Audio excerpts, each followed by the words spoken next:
Hello again and welcome to Backyard Farmer. I'm Kim Todd. I'll be your host for the next hour of answering those gardening questions. We do hope your lawns and gardens are beautiful and healthy this year, but if you've got problems, you can send us those questions, byf@unl.edu. Tell us as much as you can about your question, including where you live. We love hearing from our audience, but do please remember that due to the number of questions we receive every week, we cannot answer all your questions on the air. Good place to start looking for more information is on our social media pages, YouTube, Facebook, Twitter, and Pinterest. As always, we start with samples. You brought the lawn. Yeah, I brought the lawn. Or and not. In some cases, it might be some people's lawn, which is maybe in spots mine as well. So what I did bring was a huge plant of foxtail, yellow foxtail, and this at this point is untreatable unless you're going to go in there and rip it out, because any product you use now, you already have the seeds, so they're going to be there for next year, the year after, the year after. So when you get control questions on foxtail, the best answer I can give is plan on putting down a good pre-emergent next year in a split application. So you're going to be wanting to put down your early one for your crabgrass and then come back June and put down another pre-emergent, because controlling these is very tough. It seems like I even fight with it every year in thinned areas of turf grass areas, especially in a dry year. When you don't have irrigation, they thin out, and these are very opportunistic. They start out really tiny, and at that stage, you can actually control them with the product containing quinclorac. And that's pretty much the only one that's available for homeowners, and it's in a lot of combination products. So control it early and plan on doing some selective pre-emergent in areas where you have these. And when you leave the building, don't just dump that in the landscape. I usually just shake it in the landscape beds when I'm leaving. So. All right, thanks, Matt. Matt, are the seed mature? Would they mature if you mowed that? Generally, there's always, I mean, by the time you see it, some of the seeds are mature already. Okay. They fall off. Anytime they're falling off, they're very mature, and they'll germinate next year. Okay. All right, it's big sample night, because what is that? Well, it is, and I brought along something that actually is droopy. Anyone that has tried to pick a squash leaf and bring it anywhere, you know how droopy it gets. So, but this is a healthy one before it was cut from the vine. And then this is the one I wanted to talk about. Okay, and you can see how it's shoestringed and has a lot of thin. On the back side, you can even see, I don't know if they can zoom in on this. This is squash mosaic virus. And squash mosaic is seed-borne. You can see how the veins are all curly and long and stringy. We call that leaf shoestringing, the way it looks. So you can see the different veins there, how they are raised compared to, here's our other one. Well, that's okay, we don't have to show that. Also want to show the fruit from the plant. So this is actually supposed to be a yellow colored variety. Squash mosaic is a virus that actually infects the plant systemically. It's seed-borne, and then you can see in this case, it's actually interacting with the plant and the color of the skin, so it causes this color breaking pattern, similar to what you'd see color breaking in tulips. So even like the tulip color breaking, the Rembrandt tulips are virus infected many times. So when we see this, we know it's systemic. We can't really do anything about it. But you can still eat the fruit if you want to maintain it. The best thing to do is to rogue the plant out. It will spread with clippings. So if you have other plants and you're, for example, you're going in and harvesting with shears or something or cutting, and you went from this plant to another plant, you could spread the virus from plant to plant. Insects will also move it around, so any type of beetle chewing, any type of mechanical movement is what moves it pretty much. So trying to control insects and then just roguing the plant out, best thing to do. So if it's seed-borne, do you buy virus index seed? You should, but I'm sure many of our gardeners, I mean, I think this squash seed came from one of the box stores and found some. So if you get good quality seed, there's a really good chance, but it is seed transmitted at a very low rate. So you still could have one. So if you see it early on, and it'll show up early, you'll be able to see it. Just rogue the plant out. All right, thank you, Lauren. All right, John, you have a lemon or not? I do. So it's like I come on here and there's doom and there's gloom, and then I get to bring a little something fun, right? This looks like a lemon, right? This is not a lemon. This is a cucumber. These are some cucumbers that I grew. This is a lemon cucumber. Usually when a cucumber gets to this color, it's over mature and not edible. But this is the right color for that. And I have one here, a little bigger one that I cut open. You can see right there, looks exactly like a cucumber, a little bigger seeds. It's a really fun plant. I grew it for the first time this year. The fun thing about these is, and they'll be even bigger, is you can slice them, and when you pickle them, you can stack them up in the jar like a straight column. And then it's like, it'll fit the whole hamburger. You just put like one pickle on the hamburger. So that can be fun. And they are pretty tasty. Tastes like a cucumber or like a lemon? It tastes like a cucumber, right? There you go. There you go. If anyone needs a snack, there you go. All right, thanks, John. Okay, you get the first round of picture questions, Matt. The first one is actually an insect question, but you get it because of the damage to the turf. This is Asian jumping worm that has done this damage in elkhorn. He says he's had about 500 square feet of his yard destroyed by these. I think we have another picture of the damage. He's been using compost and manure and those kinds of things. And his questions, other than how do you control the jumping worms, is did the fescue die and the worms moved in, or did the worms invade and kill the grass? What does he do to keep from losing his entire lawn? Hasn't seen them in the perennial beds, and he doesn't know what to do about this. Yeah, that's from what I've heard of these jumping worms. It's pretty detrimental to anywhere where they're at, and they reproduce pretty quickly.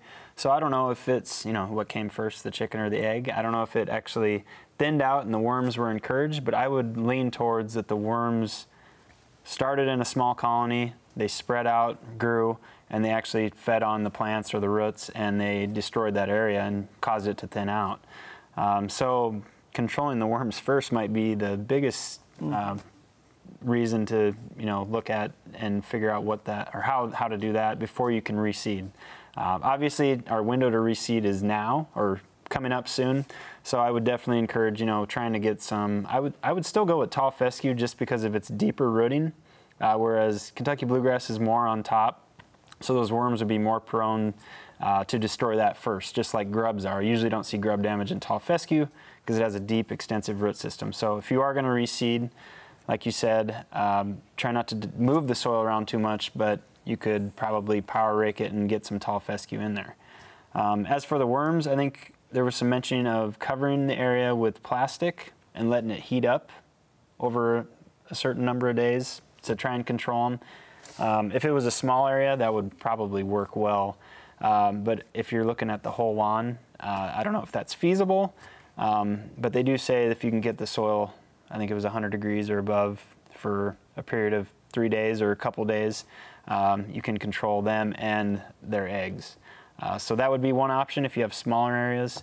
What I looked into was, what insecticides do we have that are controlling other insects that are detrimental to worms, which generally we do not want. In this instance, there might need to be some more research looking at some of these insecticides that could control these jumping worms, because they are going to become a problem. The one that I did found that we can use for other insects, which would be carbaryl or 7, which is labeled for the lawn to control a lot of other pests such as grubs and ticks and a numerous number of insects. If we're going to apply that, we can target those insects, and if it does help us in controlling those jumping worms, that would be a beneficial product to use. So throwing it out there. Yeah, that's a tough one. Might be something to look into. Yeah. All right, your next picture, Matt, this is Omaha. She says the lawn at her church looks like this. West-facing automatic sprinklers only in this area, and he got this one because you got too many, Lauren. I'll check with him and see if he thinks it might be. I've seen this quite a bit this year. We've seen it in past years. Generally, when we have this really hot temperatures, dry temperatures, Ascochyta can be a disease, or it's actually a leaf disease. It doesn't really affect the roots at all.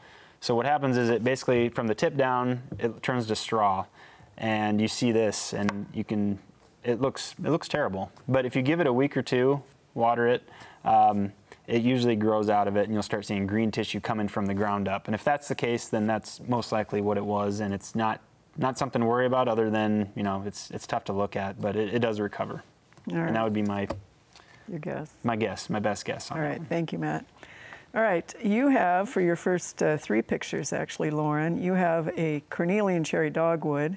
The bark's exfoliating, which it's supposed to do, but their real concern here is the foliage, no insects. This is in Fremont, gets watered, it's in part shade. What do we think is going on with this? And you can see how the leaves are just started and curled, and you see the dark discoloration and lesions on the edges. I think this is anthracnose, which is a fungal disease that's pretty common on dogwood and many other trees in the landscape. So that's what it is right now. I wouldn't try to control it. If you want to really try to manage it next year when leaves are just starting to come out, you can use a fungicide. All right, and then you have a picture. Your next one is a Kentucky coffee tree near Waverly.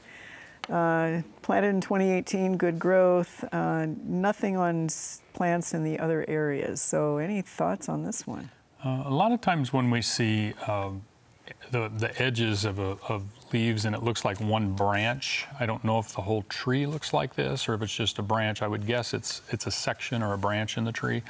A lot of times there's something going on with that section, that there's a canker or there's something that's affecting it. So I'd look close at it. If it is the whole thing, to me, when it yellows like that, it suggests something going on in the root or crown. So do a little inspection, see if you see any damage to those branches going back. We'll see this a lot of times later in August and September. We'll see branches start to do that early. And usually that indicates some sort of injury or damage. It could be a canker, it could be a physical wound. Just look a little closer at it. All right, thank you, Lauren. All right, you have a whole pile of vegetable questions. I know, I saw the list. We'll be here all night. Your first one here is Henderson viewer. John, pole beans are flowering, not producing beans. What's up? Well, this is actually something interesting and something that has actually happened at my house this year, and it's heat related. When we get really warm temperatures, and really warm in this case is actually above mid 80s, pollen production stops in a lot of plants. So we don't get good pollination. So you might have noticed that with tomatoes too, but these are not getting pollinated. Hopefully, if you still have flowers on them, when the temperatures cool back down, they will start to produce again. All right, and your next one is a Trainer, Iowa viewer. She is wondering why her pole beans are flat. She's had rain, she waters them, the vines look great, and they're flowering beautifully. Well, she has flat pole beans because she has flat pole beans. There are all different kinds of varieties of beans, and whatever she ended up with this year, and maybe they were mislabeled, maybe not, but there are all kinds of different flat beans. And actually, I brought a little sample from home. Some of my favorite beans are flat. So I have a nice flat bean here, the Roma flat green bean. Very good eating. All right. A snack. Your third one is, I love this. This is an Omaha viewer. Her corn is doing this. She's saying, did she pick it too soon? Watering consistently, missed that we had some sort of a nuclear mini disaster. Well, I mean, we've been having disasters right and left. Right. So, I mean, that would be par for the course. But it's actually none of the above. I think this is a pollination problem. Corn is wind pollinated. And we have the pollen up on the tassels, and it falls down on the silk on the cob. And we have to have a large grouping of corn plants in order to have good pollination. Most home gardeners that have small gardens typically don't have the density of corn to have good pollination. Usually they plant like 1 or 2 rows of it, and that is just not dense enough. It needs to be in like a square, in a group, to get good pollination. Even in these big cornfields that we drive by, the first like 6 to 10 rows aren't very productive because of pollination issues. All right, thank you, John. And your next one is Waverly, a possible cucumber gene mutation. 2 almost white cucumbers on an otherwise normal producing plant. No mold, no powdery residue. The second one's still on the plant. Can they harvest it and or provide it for research and analysis? It's weird cucumber night. So this could be a few things. So there are white cucumbers. It could be like a little sport or a mutation on this plant.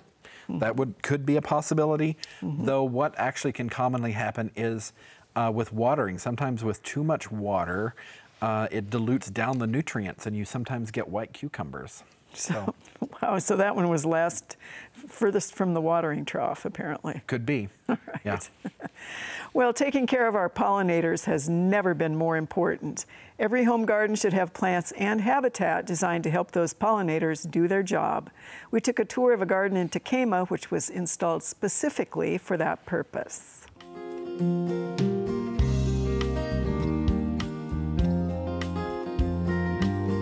The measure of the health of an ecosystem is by how the smallest of animals in that ecosystem, insects, fare. At the Tekamah Pollinator Garden, we've devoted roughly 8,000 square feet of gardening space as a nod to the contribution that pollinators make to our food supply. The Tekamah Pollinator Garden represents an evolvement of a space that was primarily turf grass with a few evergreen trees on the site to a space that's alive and thriving with all kinds of pollinators and birds now. And not only that, but we have tons of flowers that are in bloom that really showcase the spot. Also among this area, we have handicapped accessible pathways and benches so that the people can sit and study or simply enjoy the space. This garden not only benefits honeybees, but also our native bees who are excellent pollinators like sweat bees, carter bees, carpenter bees, and bumblebees, among a host of others. We have food sources here in the form of flowers that provide both pollen and nectar for our pollinator friends, as well as water sources in the form of bird baths. And of the bird baths are lined with pebbles and rocks in order that those insects may perch without danger of having to worry about drowning. We also have things for our cavity nesting bees. We have a pollinator hotel that is a place for them to lay their eggs, as well as lots of ornamental grasses that provide hollow stems for those cavity nesting bees, as well as we have, for the ground nesting bees, we have lots of bare soil so that they have access to that soil. So the really wonderful thing about a pollinator garden is that research out of Missouri indicates to us that you don't have to have a huge space devoted to pollinators in order to benefit them. From the apartment dwellers' balcony garden all the way to CRP lands that are devoted primarily to wildflowers, all of these spaces collectively benefit pollinators. And one of the coolest ways that you can find out more about this is through the Nebraska Certified Pollinator Habitat Program.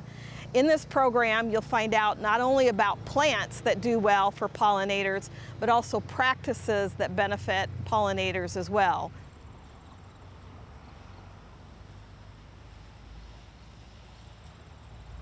We do hope you'll take the time to check out that Nebraska Certified Pollinator Habitat Program that Extension offers. If you'd like to tour that garden, you can contact Kathleen at the Dodge County Extension Office. That's really a great project.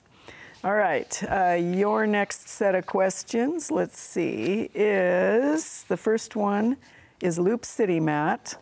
All right. And it is, what is this weed? She sent a couple of pictures, and I think we had a couple other people ask us about this one. Yeah, I asked myself that too when I walked in the pasture the other day, and I came out and my shirt was covered in these sticky things. Virginia stickweed, or they also call it beggar's lice, which hence the name. They all stick to you, and there's these little burrs, and they are very annoying. You can't even get them out of your clothes. They're terrible. Yep.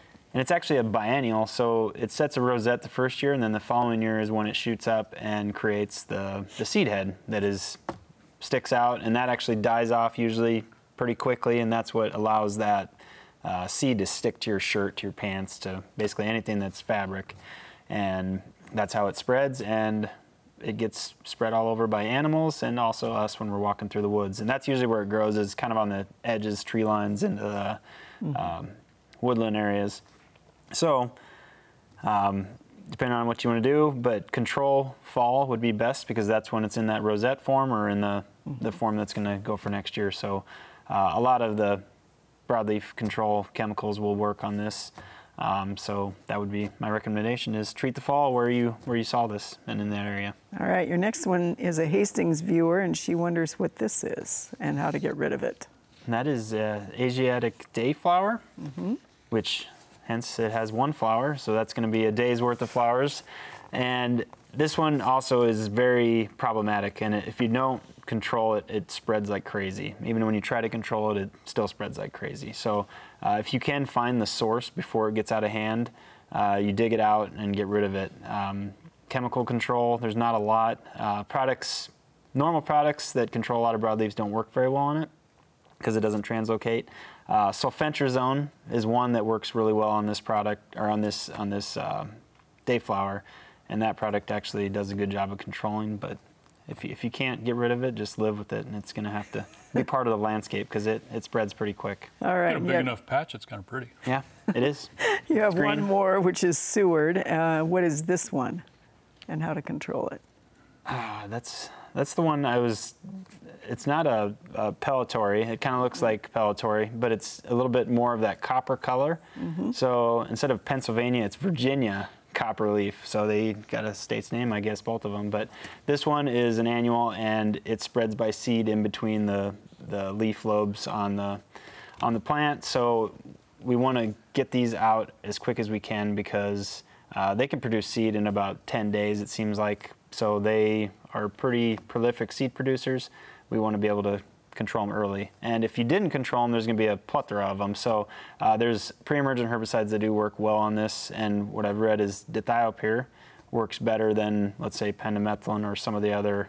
I would guess Prune would work as well. But that'd be one thing to look at for next year if you can't control them, because they spread a lot of seed. Excellent. Thanks, Nat. All right, Lauren, you have a whole pile here. The first one is Yukon Gold. It's the best time of year.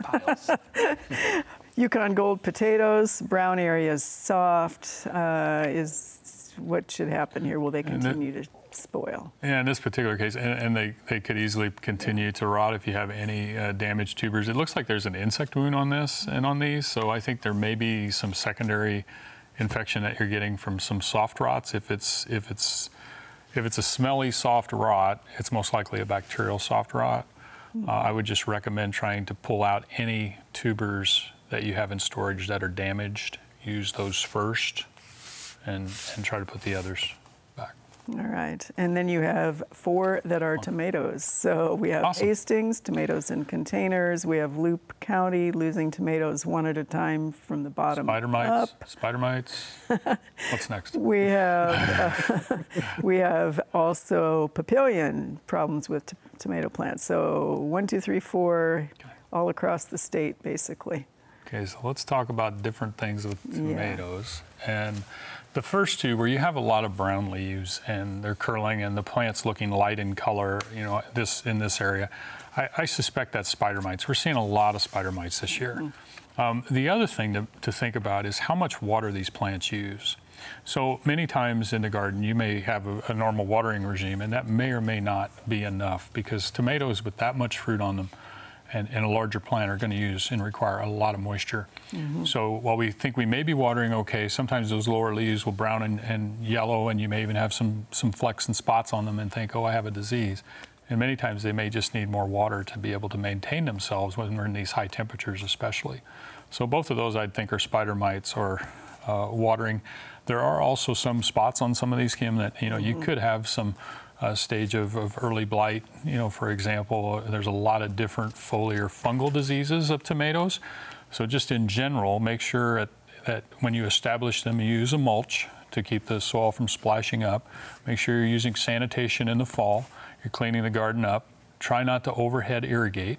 Soaker hose is something that's providing that moisture below and early in the day. And then from there, you can start thinking about pesticides, but I hate to see us use pesticides in our backyard garden to try to grow fruit that we're going to eat. So I would just be cautious in that. The spider mites can get out of control. There are products you can use to control the spider mites, but you have a pretty long pre-harvest interval. So you got to be careful on that. Thanks, Lauren. All right, tomatoes. This is Stromsburg, and your first one, John, she discovered this in her tomatoes. So it is, what do we have going on that? I think, so if you look at that, it looks like a bunch of immature seeds all in like a cluster. I'm thinking that could be a pollination issue where that one little section of the flower didn't get pollinated well, because what happens is that it's the pollination and development of the seeds that then that forces the development of the fruit around it. So I think that's what's going on here. So since your next one is Trenton, Nebraska, and the question is, what causes this to happen to a tomato? Isn't that neat? Like, that's so weird It's and so wacky weird and creepy. Right. Wow. Yeah. So that is called vivipary. So basic vivipary means live birth. Right. So this tomato I'd is stop having gardening if I had many of those. So yeah. So this tomato is giving live birth to new seeds, and this can happen in a few different ways. So if they just pick this out of the garden, what happens is that the tomato is overripe. And once the tomato ripens and gets to overripe, some of the hormone signals actually break down the protective barrier around the seeds. There's a protective barrier around the seeds, and basically it breaks the dormancy of the seeds and lets them, like if it was in nature, the plant wants to drop its tomato and have a little plant start, and that's what happens. You can actually get this in tomatoes that you buy from the store or that have been in storage if you get them too cold. If you store them in the refrigerator, it will break the dormancy. You bring them out, set them on the counter, this can happen as well. Shoo. I've had it happen with squash too. I've bought some squash at the store and like had it on the counter for a few weeks and crack it open and there's like little plants and it smells nasty. So It's fascinating. Your third one here is banana peppers. This is Plattsmouth, and they're doing this little hook thing.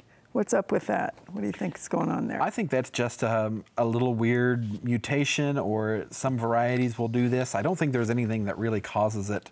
Right. There's no disease or anything that causes it. If it happened on the inside, we call that parthenogenesis, and it's a weird reproductive thing. But I think that's just a deal. A deal. Okay. Well, despite getting a late start this year, our garden is absolutely bursting with color and produce. Terry James says that the timing couldn't be better to welcome back students to our campus next week. Let's take a few minutes to see what's happening in the Backyard Farmer Garden.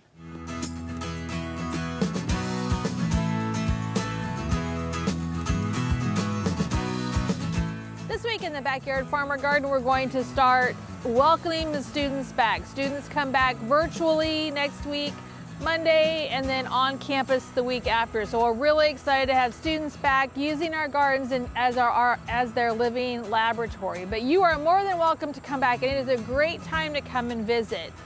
A lot of the rain garden is specifically designed for fall, so we have tons and tons of blooms coming up through our rain garden that are just fantastic. Lots of pollinators coming through here. We have lots of fruit setting. We're seeing lots of tomatoes. We're up to almost 200 pounds of produce that has been donated out of the garden. So stop by the Backyard Farmer Garden and check it out.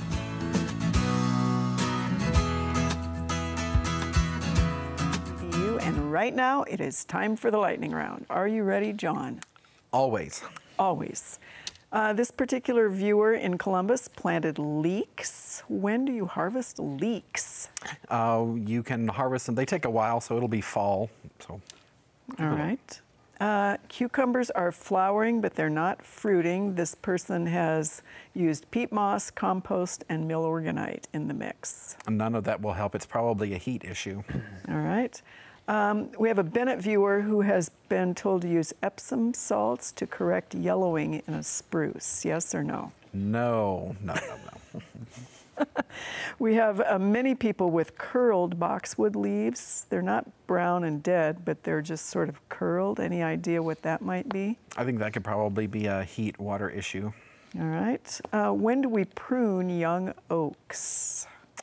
That one I'm going to have to pass. All right. Is horseradish still good if the tops got destroyed by insects? Should be, yes. How late can green beans be planted? This is a Norfolk viewer. Look at the days to harvest and count backwards and add a few weeks. That's very scientific. It is. All right. Next up, are you ready? Always ready, Kim. I'll come up with something like lunch meat, Lauren. Ready as a skunk on a rainy night. Here we go. All right. We have a York viewer who wants to know, all of a sudden in the last 2 weeks, his turf is gone. What disease might that be? There's several. Can you elaborate on all of them, Lauren? Tell us This about time all of year, of what them. we've seen a lot, most likely brown patch. All right. We have several people that are still having oak issues that have the sort of the brown spots on the foliage. Is that still anthracnose? Probably. Yeah, we're seeing a lot of anthracnose this year, and the leaves will be distorted and curled up a lot of times. All right. What is a velvety brown mushroom that comes up overnight and it's about the size of your hand under an ash tree? Ooh, I don't know. I do. You have to tell me later. What is a disease that would turn squash and pumpkin leaves yellow?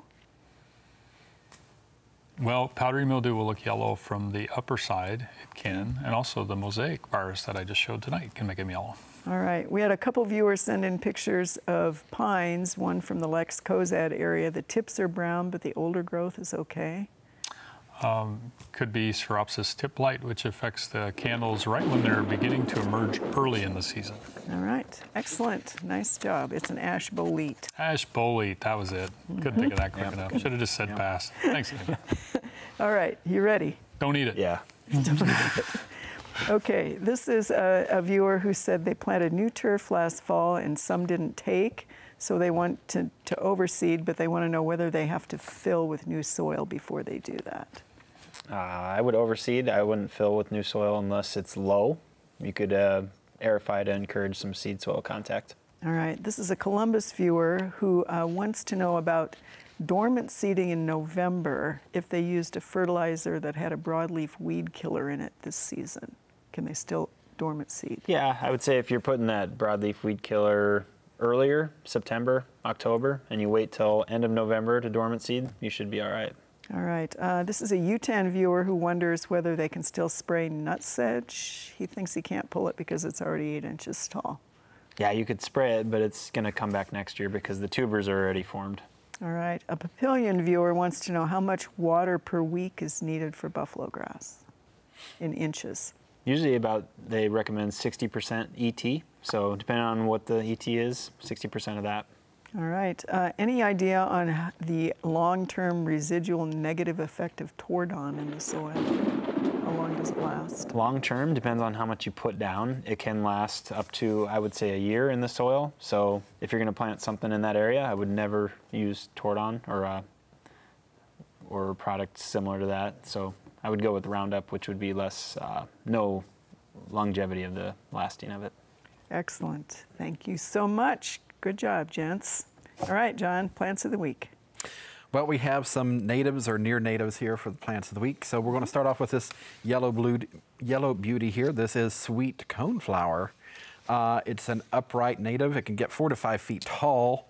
You know, I see this nice dark green foliage. I can't talk this evening. I don't know why. It flowers for a long time, so it's great to have in the landscape, and it's full sun to part shade. But it does get tall. It might fall over, so you might have to stake it or cage it. And then we have this little guy here. This is one of our, I guess a nativar of our native blue grama grass. And it's called Blonde Ambition. So I don't know if maybe a Marilyn Monroe fan or someone bred this. So it's a uniform selection of that native grass, full sun to very light shade, and you can allow it to stand over winter. I'll have that winter interest. They almost sort of look like blonde eyebrows to me, or something like, you know, if you needed an eyebrow, you could just, you know, stick it on and glue it up there. Oh, there you go. All right, thanks, John. All right, your questions. The first one here, Matt, is this is Council Bluffs. What kind of grass is this? It's bluish and seems to spread by rhizomes. Yeah, and I was able to get a really close image on it, and I'm thinking it's smooth brome grass just sprouting out, because you can see on the leaves it's got that W shape, if that's what it has, about halfway up the leaf. That's generally smooth brome grass, perennial weed, or perennial grass that's going to encroach. All right, your next one here is thin-bladed grass in a thick mat close to the ground. He's thinking he's going to hit it with Roundup and then till and reseed. This is Lincoln.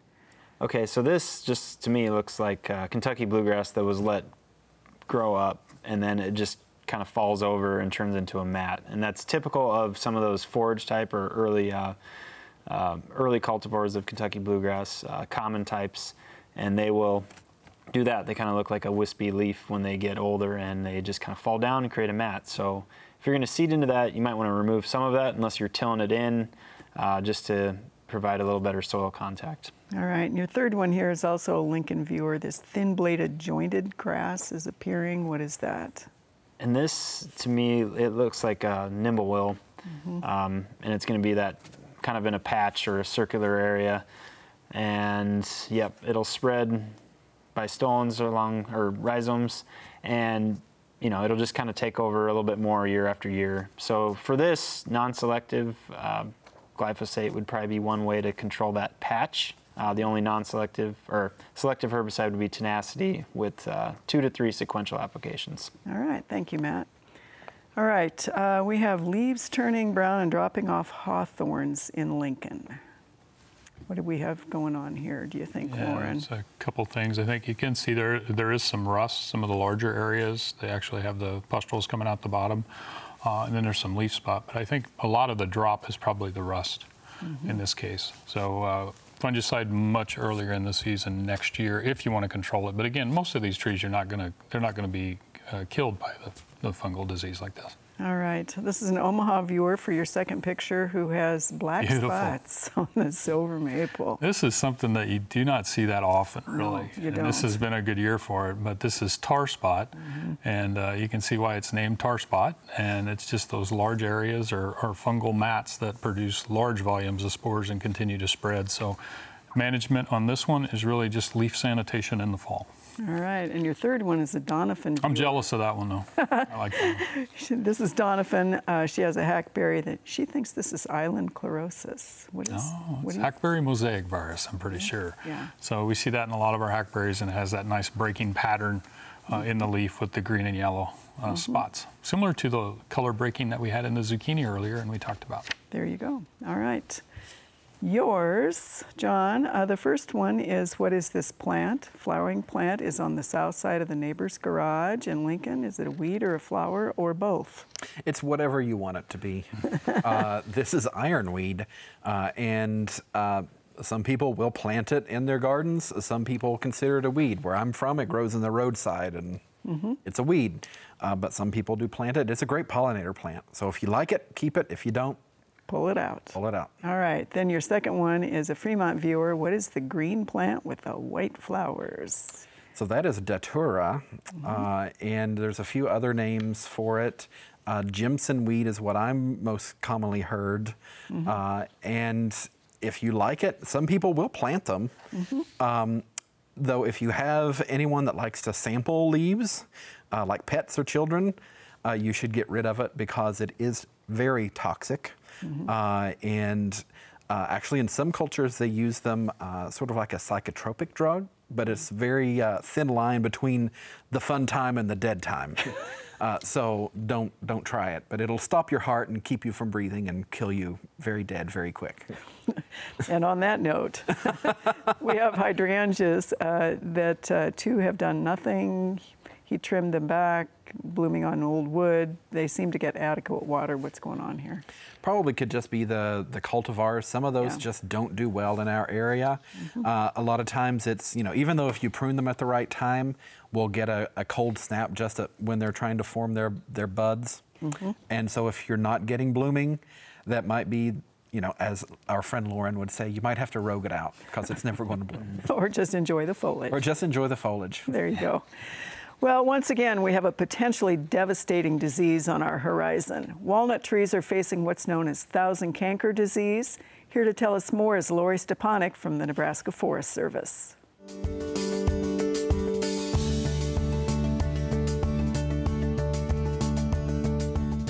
I'm standing here today in front of some black walnut trees. Black walnut is a native tree to eastern Nebraska. but it's also widely planted across the state. It's valued for its nuts. It's valued for its high quality wood. The wildlife like this tree, so it's a pretty popular tree in the state. However, black walnut is threatened by a relatively new disease called Thousand Cankers disease. This disease has been killing thousands of trees in western states, and it is a disease that we are concerned about causing a problem to our trees here in Nebraska. Thousand Cankers disease is characterized by dieback of branches.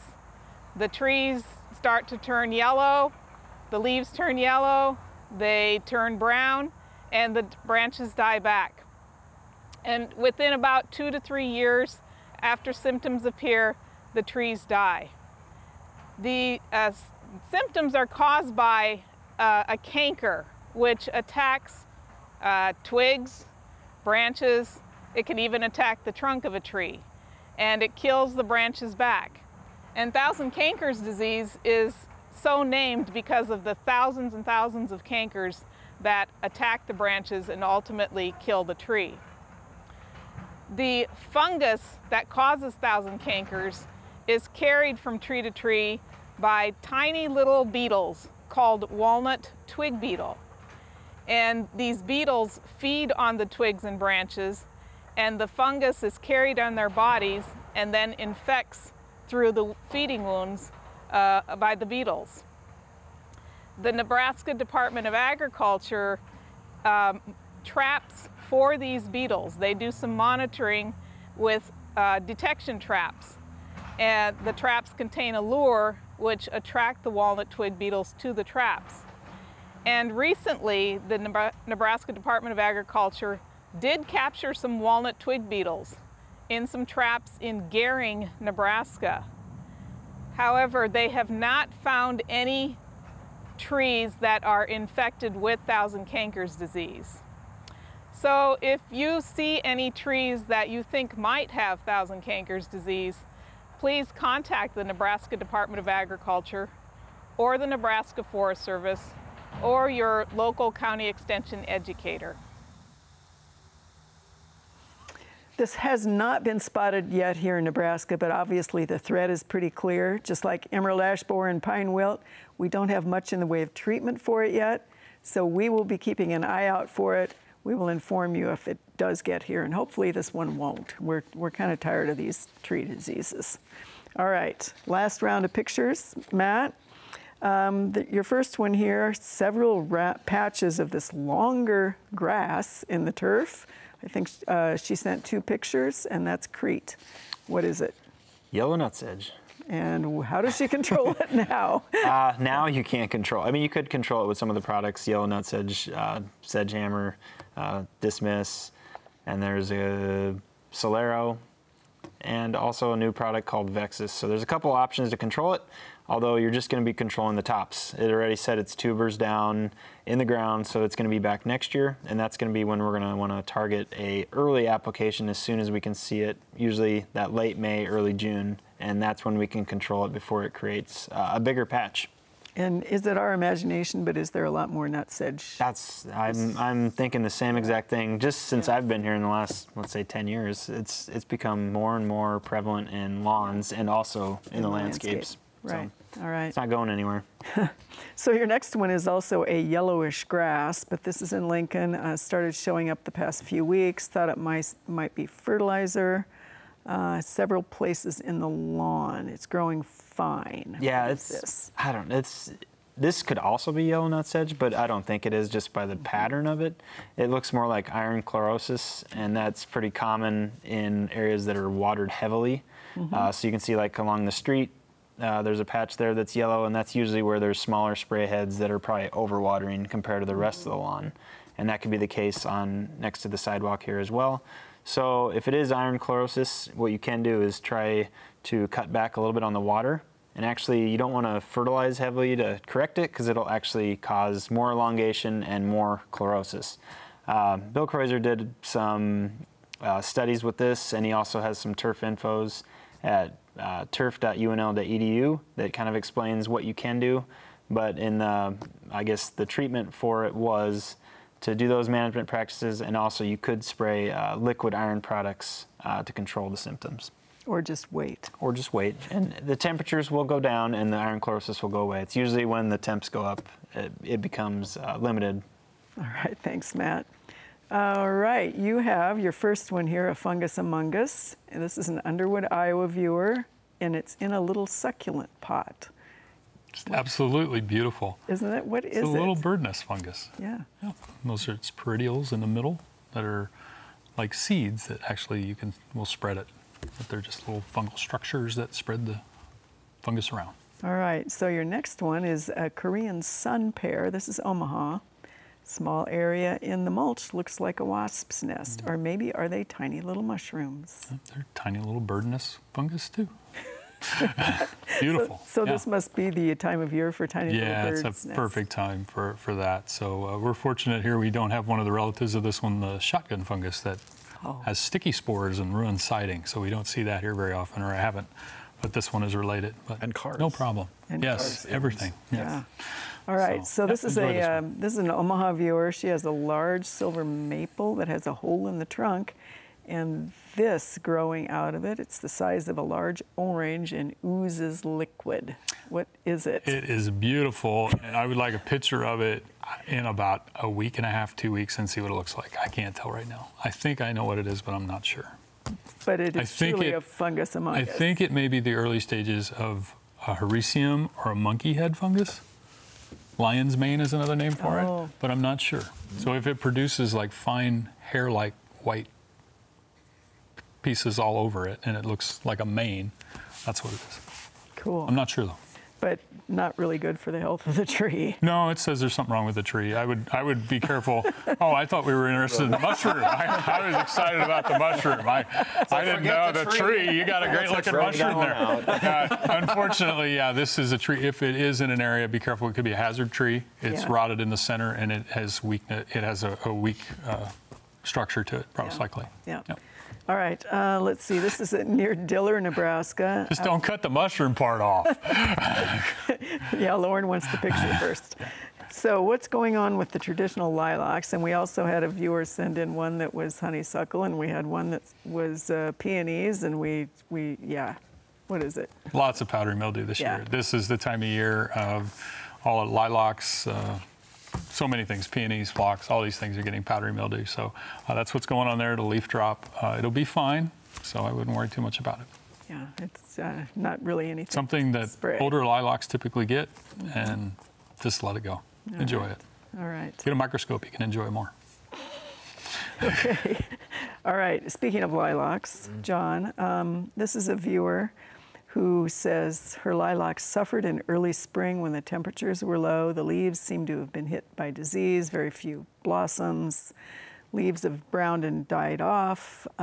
She's wondering, should she cut all the branches or some back? This lilac has been healthy for 50 years. So what do we think here? Well, I mean, probably a lot of foliar diseases, so I don't know that I would go hacking stuff off of it just yet, because a lot of them you can come back from. But you also have to realize that this is a 50-year-old plant. And we don't like to think about it, and we don't really realize it, but a lot of the plants that we put in our garden, trees and shrubs, have a natural lifespan. And this one's coming to the end of its natural lifespan. So it's going to have a lot more disease problems, and it's just going to be what we would call fail to thrive. So you're going to see it just look like this for a lot longer from now on. So you should think about replacing it. All right. And your second one is also a lilac. This is a little one blooming in August. So he's wondering, do they bloom more than once?